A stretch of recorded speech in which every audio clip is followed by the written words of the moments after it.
Welcome back to the New Sentinel. Today's topic, folks, it's a hot one. Federal force on city streets. DC was the spark. If you listened to our last episode about Trump's federal intervention in DC, we knew it wasn't stopping there, right? Major, Olga, Duke, y'all ready to dive in? Locked, loaded, and ready. Look, I'll say it up front. Deploying the guard and bringing in federal eyes. That's when you know a city's got problems. Leadership can't fix on their own. D.C. used to be the Wild West downtown. I saw the stats. Carjackings down 83%. Robberies nearly cut in half. Even a whole week without a murder after the guard rolled in? That's boots on the ground making change. Not just optics, that's real. But Duke, while you're talking about boots, let's talk about the feet on the street protesting this intervention, a very different perspective. I was at Union Station myself last week. The stories you hear from some in the media about paid protesters or people being bussed in, those are loud, but not always rooted in reality. I talked to journalists and activists at the protests, and there's genuine fear. Real locals, especially Black residents, are stuck between wanting safe streets and not wanting to live under occupation. Some called it window dressing, but others genuinely feel safer, even as the crackdown raises new concerns, checkpoints, civil liberties, and intimidation. Let's pull the camera back a second. There's always tension when the feds step in. Seen it time and again. Locals want safety, but distrust outside muscle.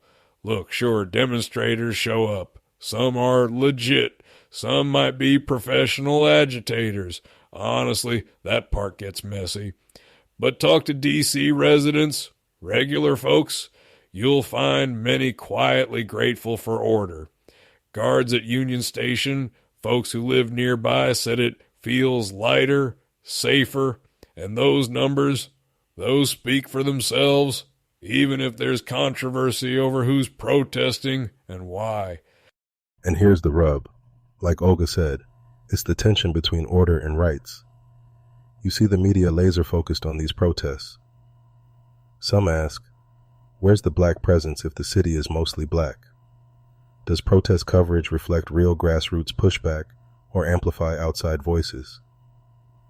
Local shop owner at Union Station told me, I feel safe now, but I don't want this forever. That's the duality.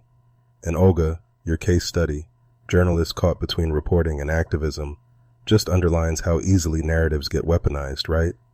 Absolutely, Chukwuka. I met several young Black women at the protest, worried more about stop and frisk than about carjackings. Some say, we want security, but not checkpoints outside our homes. For every thank you Trump voice on the street, there's another quietly worried about privacy, about being wrongly targeted. The conversation is so much bigger than falling numbers. It's about the lived experience on both sides of the barricade. But at the end of the day, you can't argue with safer streets, even if the approach is rough. I've seen more chaos come from leaders sitting on their hands than I ever saw from the guards stepping up. But let's not act like there's a perfect answer. This is what real leadership looks like when crime gets out of control. If you don't want the guard there, keep your city tight enough so the feds don't have to step in. All right, before we move on, just to put a button on it, DC went from a week of steady violence to a week with 0 homicides. Are there risks to federalized policing? Of course. Are there voices who want their rights respected, front and center? Absolutely. But there's also a ground truth. For many in DC, the result feels like finally breathing safe air. So with D.C. as the test kitchen, let's talk the national rollout, specifically Chicago. Trump's not shy about where he's aiming next. You got Chicago's mayor getting hammered for incompetence, and the president saying that'll be our next one. And for context, folks, Chicago had 177 homicides halfway through 2025. That's a big drop, down a third from the prior year. But still, it leads the pack in violent deaths. No surprise it's in the crosshairs. Yeah, and it ain't just numbers, it's stories. Hear from Chi-Town locals, residents, victims, even young rappers. Family members shot by relatives, kids gunned down, mass shootings. There's a reason you hear people, real people, not talking heads, saying, bring in the National Guard, do something. I mean, Even the president says folks in red hats are begging him on the street. Help us. We need safety. If you're a law-abiding citizen stuck in those neighborhoods, you're living in a war zone. I want to challenge that a bit, Duke. I spoke to Chicagoans last night, a community organizer whose son was nearly lost to crossfire, a teacher whose school now has drills not just for fire, but for shooters. They want safety, yes, but the federal model from DC isn't a one-size-fits-all. Many are skeptical. They note reductions in murders are mixed with spikes in legal complaints, stop and searches, mistaken identity, guardsmen overwhelmed and unfamiliar with neighborhoods. I worry when a community's only path to peace is outside force instead of local reform. I get that. Here's personal context. Back in my officer years, we ran some federal state task force operations. It looks good on paper. Joint teams, intel sharing, rolling hot. But operational fatigue creeps in fast, especially when you push guard units across almost 20 states. Tactical strain is real. These aren't robots. They're neighbors, weekend warriors, often thrown into messy urban situations. The risk of burnout and mistakes rises every week this escalates. That's spot on, Major. And folks, I talk to family in Chicago who say, finally, we can walk to the corner store. But it's complicated. Crime data shows early improvements. Homicides down, but not gone. And we know stats can be a game of definitions. Still, even one saved life is something. Let's not forget, the political optics are huge. Trump's framing this as a rescue mission, and honestly, his numbers, especially among Black and Latino folks sick of violence, might reflect that. But like we saw in DC, mistrust lingers. Question is, can a federal model deliver, or is it just a Band-Aid on a bullet wound? Let me just jump in for a second. Some folks want to talk about the root cause every time, but when bullets fly, talking points don't help you duck. Bring in the guard, show criminals there's a new sheriff. But like Major said, can't run these troops ragged around the clock. Operational fatigue ain't hypothetical. You rotate guard too long, morale dips, mistakes happen. But green-lighting a sweep in a place like Chicago, sometimes that's the call you gotta make first, then you work on the route. And in that moment, the people most at risk, they're often the ones caught in the middle. It's families on both sides, those who fear the shooters and those who fear the soldiers. Community trust is on the line, and I hope public voices, rappers, teachers, youth are truly heard in the next phase. If DC becomes the justification for pressure everywhere, let's make sure model policing doesn't just become code for martial law. One last thought. Federal intervention in Chicago, if it works, could be the domino. Other cities, New York, Baltimore, Oakland, already on the board. But every city is its own beast. I'm wary of the one-size-fits-all approach. Real safety needs real accountability, locally and federally, or we're just trading chaos for control. Now let's turn to ICE, once the punchline for activist memes, now arguably Trump's best muscle. Indiana was the test case. Joint raids, big headlines, local police backing up federal agents. Public reaction split, some cheering, finally, our streets are safer, others, families, legal advocates, fearing knock-on-the-door separation trauma all over again. The story in Seymour, Indiana? 11 arrests, including violent offenders. Some parents kept safe, others torn apart. That's the hard cost benefit. Let's talk legalities. There are clear advantages to how the feds executed these raids.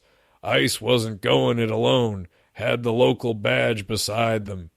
That's why these new Title 32 deployments are so controversial. You get streamlined prosecutions, biometric processing, and the visible deterrent everyone talks about.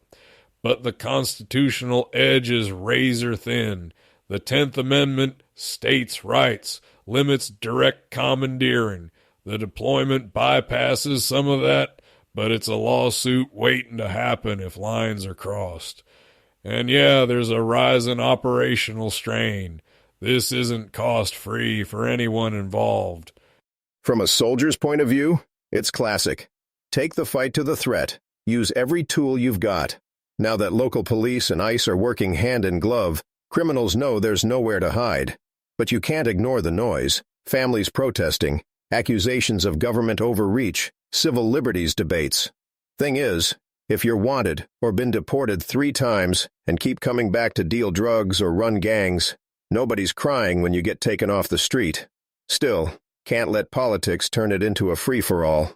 That opens the door for the worst kind of mission creep. Let me speak as a vet who's seen Title 32 in action. There's a reason we have checks, balances, and that famous bright line between military and domestic law enforcement. But look, when you've got over 19 states with guard on standby and ICE shifting from hunted to hunter, the calculus changes. We get strengths, rapid response, deterrence, leveraging federal prosecution muscle. Weaknesses, legal headaches, possible alienation of locals, operational fatigue.